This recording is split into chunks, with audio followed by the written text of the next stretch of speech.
स्वागत है आपका अपना यूट्यूब चैनल ट्रिकी अभिषेक जीके मैथ में।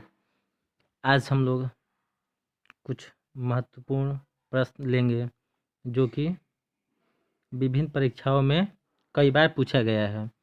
ये मेनली आपको पता है, मैं लूसेंट और स्पीडी से लेता हूँ। लूसेंट प्लस स्पीडी का ये संगम है जिसे हम लोग ट्रिक से समझेंगे। आइए, पहला प्रश्न, बिहू निम्नलिखित में से किसका लोकप्रिय उत्सव है? बिहू किसका लोकप्रिय नृत्य, किस राज्य का? ऑप्शन है असम, उड़ीसा, बिहार, बंगाल। बहुत ही आसान प्रश्न है लेकिन कई बार विभिन्न परीक्षाओं में पूछा गया है, इसलिए मैंने लिया। और आपको आंसर आपको पता है, Assam. Assam is the right answer of this question. Bihu Assam का लोकप्रिय नृत्य है। आइए देखते हैं। विवेकानंद रॉक मेमोरियल कहाँ स्थित है? सिंपल, विवेकानंद रॉक मेमोरियल कहाँ स्थित है, मतलब कहाँ है, किस राज्य में? ऑप्शन है अंडमान निकोबार, लक्षद्वीप, केरल, तमिलनाडु। आपको पता है कि विवेकानंद रॉक मेमोरियल कहाँ है? तमिलनाडु। तमिलनाडु कन्याकुमारी के निकट।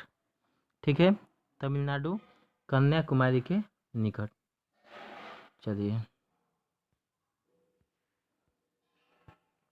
आप देख सकते हैं विवेकानंद रॉक मेमोरियल तमिलनाडु के कन्याकुमारी स्थित प्रसिद्ध पर्यटन स्थल है। नेक्स्ट क्वेश्चन, महात्मा गांधी को राष्ट्रपिता के रूप में उल्लेखित सबसे पहले किसने कहा था? सिंपल है कि महात्मा गांधी को राष्ट्रपिता सबसे पहले किसने कहा था? राष्ट्रपिता। आपको पता है महात्मा गांधी हमारे देश के राष्ट्रपिता हैं, राष्ट्रपिता। तो सर्वप्रथम किसने कहा था? ऑप्शन देखिए, सुभाष चंद्र बोस, जवाहरलाल नेहरू, वल्लभ भाई पटेल, इनमें से कोई नहीं। तो सबसे पहले सुभाष चंद्र बोस ने महात्मा गांधी को राष्ट्रपिता कहा था। आइए इसके बारे में देखते हैं। महात्मा गांधी को पहली बार सुभाष चंद्र बोस ने देश का पिता कहकर संबोधित किया था 6 जुलाई 1944 को सिंगापुर रेडियो से संबोधित करते हुए राष्ट्रपिता कहा था। नेक्स्ट क्वेश्चन, प्रथम गोलमेज सम्मेलन कहाँ हुआ था? प्रथम, जैसा कि पता है कि 3 गोलमेज सम्मेलन हुआ था। पहला गोलमेज सम्मेलन कहाँ हुआ था? लंदन। तीनों में पार्टिसिपेट लेने वाला, मतलब तीनों गोलमेज सम्मेलन में भाग लेने वाला कौन था? तो भीमराव अंबेडकर तीनों गोलमेज सम्मेलन में भाग लिए थे। लेकिन प्रश्न आएगा कि सेकेंड गोलमेज सम्मेलन में कांग्रेस के रूप में प्रतिनिधित्व किसने किया था? तो हमारे मोहनदास करमचंद गांधी जी, मतलब सिंपल गांधी जी सेकेंड, मतलब द्वितीय गोलमेज सम्मेलन में कांग्रेस के प्रतिनिधित्व के रूप में गए थे। प्रथम गोलमेज सम्मेलन नवंबर 1930 से जनवरी 1931 तक लंदन में आयोजित हुआ। अगला क्वेश्चन, देश का लौह पुरुष किसे कहा जाता है? देश का लौह पुरुष किसे कहा जाता है? ऑप्शन देखिए, पटेल जी, जवाहरलाल नेहरू, महात्मा गांधी, लोकमान्य तिलक। आपको पता है लौह पुरुष तो हमारे सरदार वल्लभ भाई पटेल जी कहा जाता है। ये हमारे देश के पहले गृह मंत्री थे। पहला गृह मंत्री कौन थे देश के? हमारे सरदार पटेल जी। ठीक, चलिए, और इन्हें सरदार की उपाधि कब मिली थी? तो डोली सत्याग्रह महिलाओं द्वारा दिया गया था, महिलाओं द्वारा, ये आप लोग याद रखिएगा।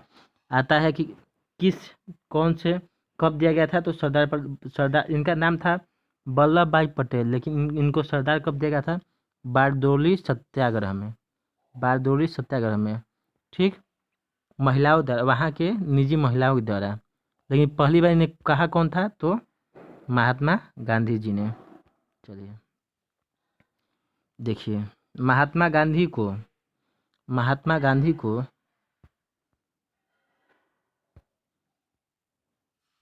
महात्मा गांधी को महात्मा गांधी को अर्ध नंगा फकीर किसने कहा था, तो चर्चिल ने महात्मा गांधी को अर्ध नग्न फकीर कहा था। महात्मा गांधी निम्नलिखित में से किन से सबसे अत्यधिक प्रभावित थे। ऑप्शन देखिए, बर्नार्ड शा, लियो टॉलस्टॉय, कार्ल मार्क्स, इनमें से कोई नहीं। महात्मा गांधी सबसे ज़्यादा प्रभावित किससे थे, तो आपको शायद पता होगा कि लियो टॉलस्टॉय, जो कि 19वीं शताब्दी के सम्मानित लेखकों में से एक थे। 19वीं शताब्दी के सम्मानित लेखकों में से एक थे। कौन, लियो टॉलस्टॉय। तो इनसे हमारे महात्मा गांधी जी, जो कि राष्ट्रपिता, सबसे ज़्यादा प्रभावित थे।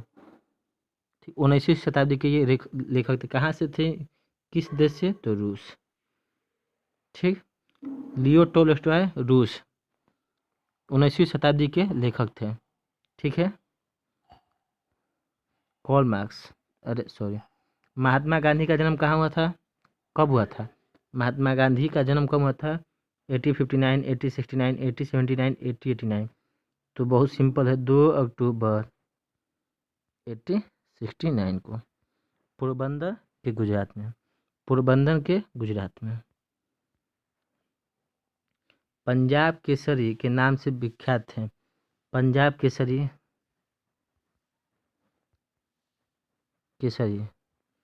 कौन, ऑप्शन है रणजीत सिंह, गुरु गोविंद सिंह, गुरु नानक, लाला लाजपत राय। तो ये बहुत सिंपल है, आप लोग बता लेंगे, लाला लाजपत राय। ठीक, ये को प्रश्न देखिए, निम्नलिखित में से गंगा का सहायक नदी कौन है। ऑप्शन है स्वर्णरेखा है ये। ठीक, स्वर्ण रेखा नदी। ठीक, गंडक, कोसी। तो क्या हो जाएगा, स्वर्णरेखा, जो कि रांची मतलब झारखंड की प्रमुख नदी है। झारखंड रांची से 19 किलोमीटर पहले इसका उद्गम है। आपको कैसा लगा, आप लोग बताइए। ये हमारा चैनल है ट्रिकी ऑफ जी के में, सब्सक्राइब और ये घंटा दबाना न भूलें। ऐसे ही डेली डोज आती रहेगी। Thank you.